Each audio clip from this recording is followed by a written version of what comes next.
Hello teachers and educators, मैं Harsh Tiwari, creators mind Patna branch से। आज हम जानेंगे कि खान सर कैसे पढ़ाते हैं, तो वो क्या क्या इक्विपमेंट का यूज़ करते हैं, और आप भी अगर खान सर की तरह पढ़ाना चाहते हैं तो आपको किन चीज़ों का ध्यान देना है, क्या इक्विपमेंट्स रहेंगे, टीम कैसी रहेगी, या फिर जो भी आपको एक गाइडेंस चाहिए होगा तो वो कहाँ से मिलेगा। तो खान सर ने एक ऐसे टाइम पे स्टार्ट किया था जब ऑनलाइन टीचिंग एक अपने बूम पे था। ठीक है, हालांकि अभी भी वही एरा चल रहा है, अभी भी ऑनलाइन टीचिंग बूम पे ही है और करीब करीब 2027-2028 तक ये ऐसे ही चलने वाला है।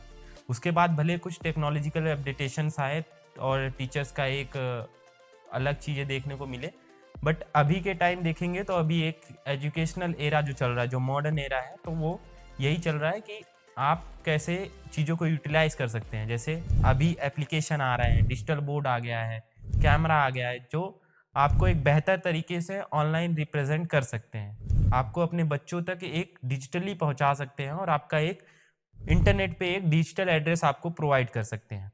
ठीक है, तो बात करते हैं कि ऑनलाइन कैसे पढ़ाया जाता है। ऑनलाइन दो तरीके से पढ़ाया जाता है। एक तरीका होता है कि आपने अलग से एक रूम बना लिया है, उसमें आपने एक सेटअप किया हुआ है जिसकी वजह से आप ऑनलाइन पढ़ा सकते हैं जो जो इक्विपमेंट्स आपने लगाए हैं। दूसरा तरीका ये होता है कि आपके कोचिंग और आपके क्लासेस में ऑफलाइन क्लासेस भी रन हो रही हैं, उसी के साथ साथ आप ऑनलाइन भी पढ़ा रहे हैं, यानी उसी में इक्विपमेंट्स भी लगे होते हैं और आपके सामने वाले जो बच्चे हैं वो भी पढ़ रहे हैं और आप धीरे धीरे फिर ऑनलाइन भी पढ़ा रहे हैं। ठीक है, तो दो तरीके से होता है जिसको हम कहते हैं हाइब्रिड सेटअप एंड एक ऑनलाइन सेटअप। तो हाइब्रिड सेटअप में क्या होता है कि आप जो है दो तरीके से एक ही टाइम पे पढ़ा रहे होते हैं।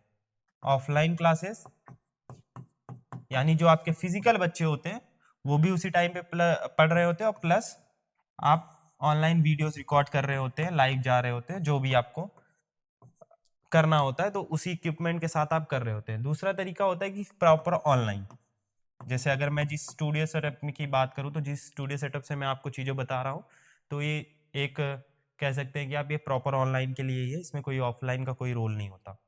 ठीक है, बाकी इक्विपमेंट्स क्या लगते हैं अगर आप ऑनलाइन पढ़ाने जा रहे हैं, तो 5 इक्विपमेंट्स दोनों चीज़ों में ही कॉमन होते हैं।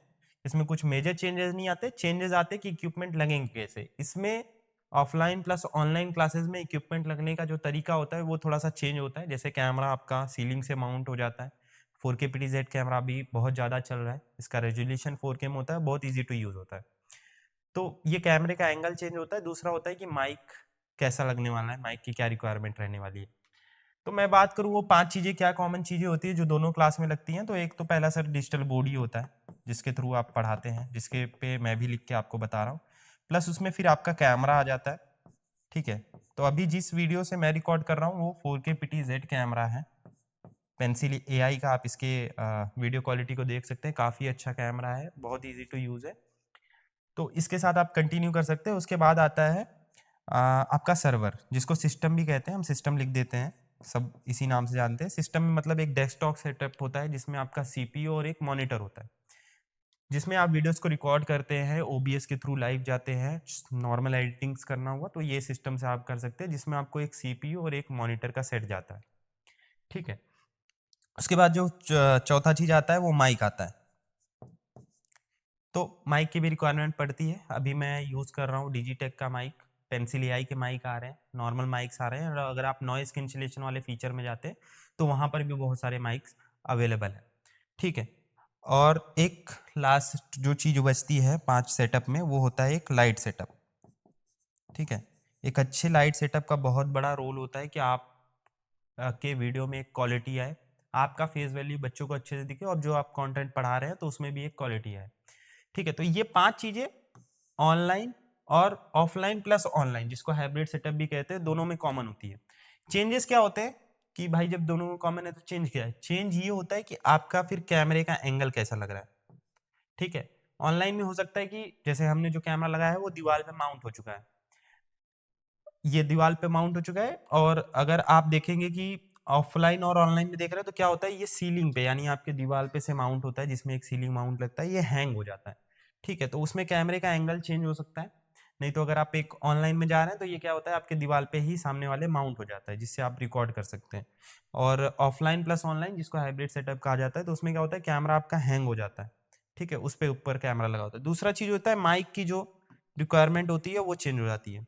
जनरली क्या होता है, जब ऑफलाइन और ऑनलाइन सेटअप में आप जाते हैं तो उसमें क्या होता है कि बच्चे आपके आगे बैठे होते हैं, वो थोड़ा शोरगुल भी करते हैं, तो वो शोरगुल आपके ऑनलाइन वीडियोस में ना जाए और जो आपके ऑनलाइन बच्चे आपसे पढ़ रहे हो उनका एक्सपीरियंस ना खराब हो।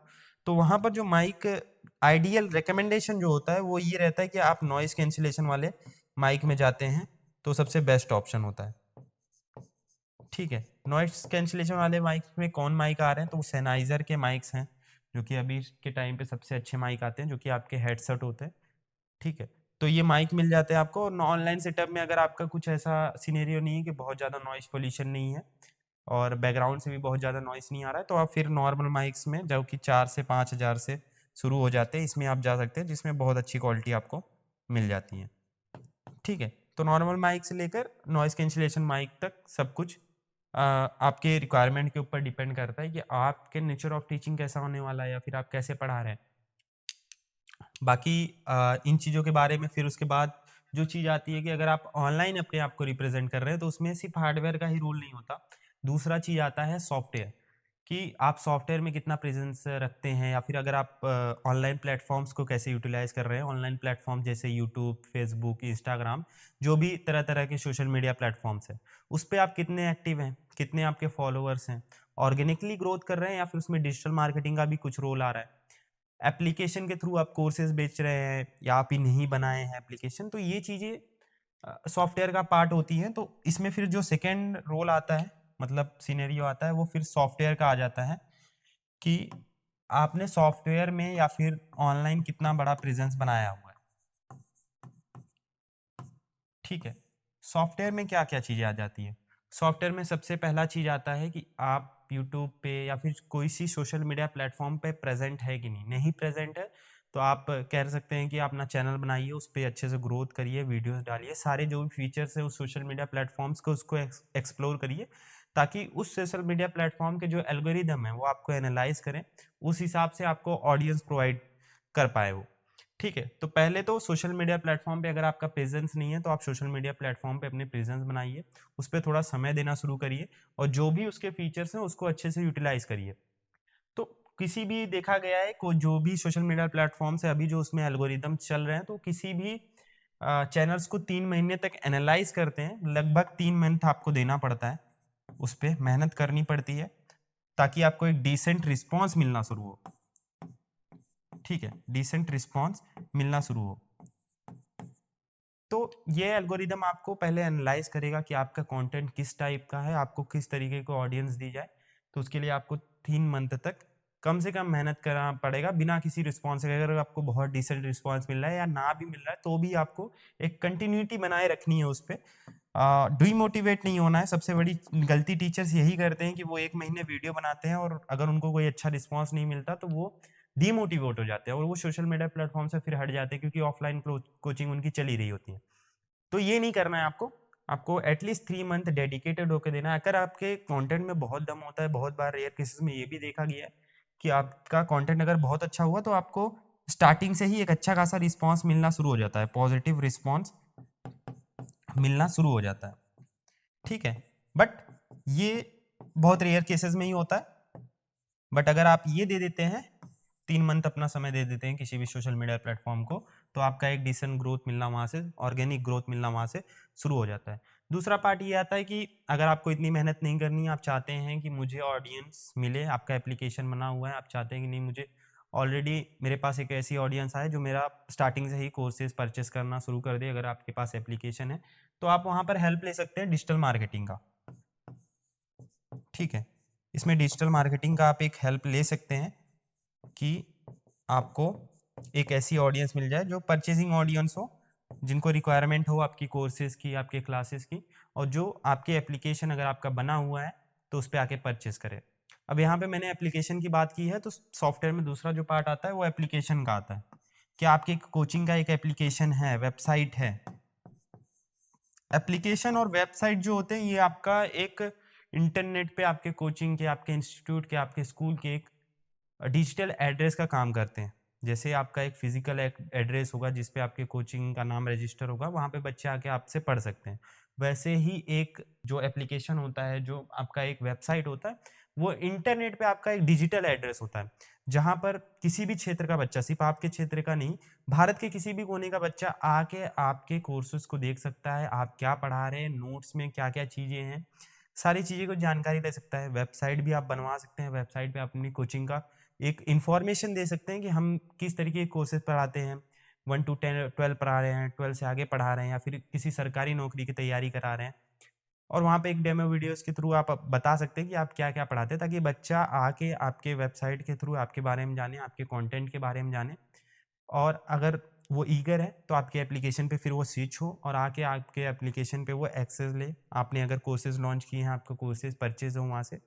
तो ये होता है एक सेटअप जो आपको करना पड़ता है ऑनलाइन आने के लिए। तो यहाँ पर एप्लीकेशन का बहुत बड़ा रोल आता है, इसी से आप एक मतलब सक्सेसफुल रोल मॉडल तैयार कर सकते हैं, रोड मैप तैयार कर सकते हैं, जहाँ से एक आप रेवेन्यू जनरेट कर पाएँ। तो वहाँ पर एप्लीकेशन का बहुत बड़ा रोल आता है। इसी के थ्रू मतलब कह सकते हैं कि इसी के थ्रू आपकी एक सॉफ्ट मार्केटिंग भी होती है। आप अपने कोचिंग के जो ब्रांड है, उसको एज़ अ ब्रांड रिप्रेज़ेंट कर पाते हैं, उसकी गुडविल को अच्छे से रिप्रेज़ेंट कर पाते हैं। और सबसे बड़ी बात होती है कि यहाँ पे कोई लिमिटेशंस नहीं होती कि बच्चे आपके 20 आ सकते हैं, 30 आ सकते हैं, इससे ज़्यादा नहीं। क्योंकि एक फिज़िकल क्लासरूम का एक लिमिटेशन होता है कि एक टाइम पे इतने ही बच्चे आपसे पढ़ सकते हैं। बट एप्लीकेशन में ऐसी कुछ चीज़ें नहीं होती। आप 100, 2, 200 मतलब जितनी आपकी पहुँच है, जितना आपके कंटेंट में दम है, उतने बच्चे आपसे आके पढ़ सकते हैं। 1 लाख, 2 लाख, 3 लाख। और आप इसका एग्ज़ाम्पल देख रहे होंगे, जैसे मैंने स्टार्टिंग में ही खान सर की बात की थी। तो आज उनसे मेरे ख़्याल से आज इंडिया के हर एक क्षेत्र में उनका नाम है, हर एक बच्चा जानता है उनको, ठीक है? टीचर्स भी बहुत सारे जानते हैं, वैसे ही फिज़िक्स वाला अलग सर हैं। ये सारे टीचर्स ने अगर देखेंगे तो बहुत ही डिसेंट एक स्टेज से स्टार्ट किया था। बट इन्होंने राइट टाइम पे एक राइट डिसीजन लिया, इन्होंने अपने आप को डिजिटलाइज़ किया। आज का जो डिजिटल एरा है उसमें शामिल हुए और आज आप देख रहे हैं कि उनकी पहुँच कहाँ तक है। उन्होंने ऑनलाइन एक जर्नी स्टार्ट की और कोविड के टाइम पे आपको भी पता है कि ऑफ़लाइन क्लासेस बंद थी। उस टाइम पे ये टीचर्स उभरे और आज उन्हें इसका फ़ायदा मिल रहा है। और अभी भी ये डिजिटल एरा चल ही रहा है, क्योंकि बहुत सारे क्षेत्रीय टीचर हैं जो अब ऑनलाइन आ रहे हैं। और ऑनलाइन आके अब उस क्षेत्र से बाहर निकल चुके हैं, वो बहुत बड़े लेवल तक पहुँच चुके हैं। वैसे आप भी इन चीज़ों को स्टार्ट कर सकते हैं। आपको कैसे आना है ऑनलाइन, क्या चीज़ें हैं, क्या रोड मैप होने वाला है। अगर आपको इन सारी चीज़ों के बारे में जानना है, तो आपको एक कंपनी इन सारी चीज़ों के बारे में बताएगी, हार्डवेयर से लेकर सॉफ्टवेयर तक। उस कंपनी का नाम है क्रिएटर्स माइंड। आप ये नाम ज़रूर लिख याद कर लीजिए, क्रिएटर्स माइंड जो कंपनी है। ये टीचर्स का टीचर्स के एक साथी हैं। ग्राउंड लेवल से ग्रोथ तक हम आपको सपोर्ट करते हैं, क्रिएटर्स माइंड की टीम सपोर्ट करती है। वो फिर चाहे सॉफ्टवेयर हो या फिर हार्डवेयर हो, दोनों चीज़ें में हम आपको सपोर्ट करने वाले हैं। ये नाम आप याद कर लीजिए, क्रिएटर्स माइंड। कुछ टाइम बाद ये नाम बहुत बड़ा बन जाएगा, क्योंकि हमारे साथ जिस तरह से टीचर्स जुड़ रहे हैं, उससे हमें एक भविष्य, एक उज्जवल भविष्य दिख रहा है हमारे एक जो भारत के टीचर हैं उनका, और उसी के साथ-साथ हमारा भी, क्योंकि हम इनके ग्रोथ पार्टनर हैं। और जब एक पार्टनर ग्रोथ करता है तो उसके साथ जितने लोग होते हैं वो भी ग्रोथ करते हैं। तो हम भी देखते हैं कि हमारा जो ग्रोथ है वो टीचर्स के साथ जुड़ा हुआ है। तो अगर आपको अच्छे से ऑनलाइन आना है, सारी चीज़ों के बारे में जानना है कि क्या हार्डवेयर्स में क्या-क्या चीज़ें होती हैं, जैसे डिजिटल बोर्ड आप मेरे पीछे देख रहे होंगे, मैं जिस कैमरे से रिकॉर्ड कर रहा हूँ 4K PTZ कैमरा है, यहाँ पे एक अच्छा लाइट सेटअप हुआ है, एक अच्छा एनवायरनमेंट है, पीसी है, माइक है। ये इन सारी चीज़ों के बारे में जानना है। फिर हमने बहुत सारे एप्लीकेशंस बनवाए हैं टीचर्स के लिए, कोर्सेज़ उस पे वो टीचर्स अच्छे से सेल आउट कर रहे हैं। रेवेन्यू मॉडल क्या होने वाला है, एप्लीकेशन क्यों ज़रूरी है, कितने का आ रहा है, ठीक है? और वेबसाइट बनवाना हुआ आपको, यूट्यूब पे कैसे काम करना है, क्या एल्गोरिदम्स हैं, क्या चीज़ें होती हैं, कैसे फीचर्स आ रहे हैं उसमें, उसको कैसे यूटिलाइज़ करना है। ये सारी चीज़ों के बारे में जानना है तो आपको एक नीचे नंबर शो हो रहा होगा जो कि क्रिएटर्स माइंड टीम का है। आप इस नंबर पे कॉल करके इंडिया की सबसे बेस्ट टीम के साथ कनेक्ट हो सकते हैं, जो आपको हर चीज़ यानी ए टू ज़ेड जो एक टीचर को नीड होती है ऑनलाइन आने के लिए, या फिर अगर आप ऑफलाइन भी पढ़ा रहे हैं तो उसको कैसे इन्हेंस कर सकते हैं। इन डिजिटल इक्विपमेंट्स का क्या रोल आता है आज के डिजिटल एरा में, ये सारी जानकारी आप ले सकते हैं। तो इसी के साथ हम इस वीडियो को एंड करते हैं। मेरा नाम हर्ष तिवारी है और आप देख रहे थे क्रिएटर्स माइंड का यूट्यूब चैनल। मिलते हैं नेक्स्ट वीडियो में।